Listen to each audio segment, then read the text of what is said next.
Velkommen til denne tekniske guide om Asus K3605Z. Vi er Kelatos Informática, specialister i teknisk reparation. Vi henter din enhed hjemme hos dig, udfører en gratis diagnose og sender dig et tilbud, før vi reparerer. Ingen opkald, ingen ture. Vi holder til på Calle Joaquin Maria Lopez 26, Madrid. Bekvemt, gennemsigtigt og professionelt. Link i beskronerivelsen. Mange brugere oplever, at deres Asus K3605Z ikke tænder, hvilket kan skyldes en række faktorer, såsom et defekt batteri, problemer med strømforsyningen eller en fejl i bundkortet. Hvis dette problem ikke bliver løst hurtigt, kan det føre til yderligere skader på enheden, hvilket kan gøre reparationen endnu mere kompliceret og kostbar. Til denne reparation skal du bruge en S-kronerugtrækker med Philips hoveder, en plastikåbner, en pincet og et nyt batteri, hvis det er nødvendigt.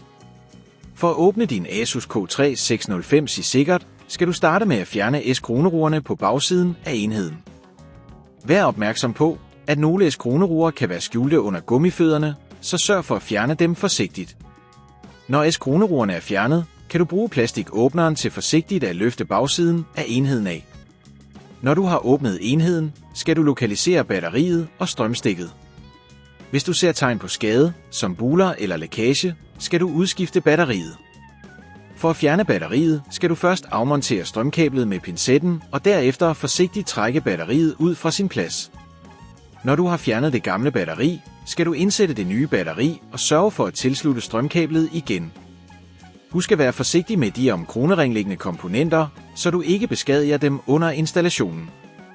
Når du har sikroneret dig, at alt er korrekt tilsluttet, kan du sætte bagsiden af enheden tilbage på og S-kroneruge den fast.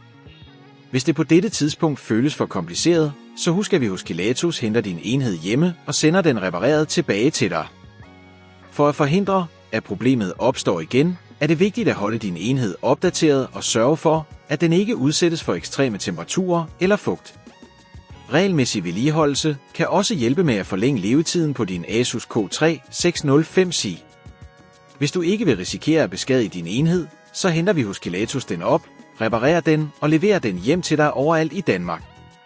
Link i beskronerivelsen.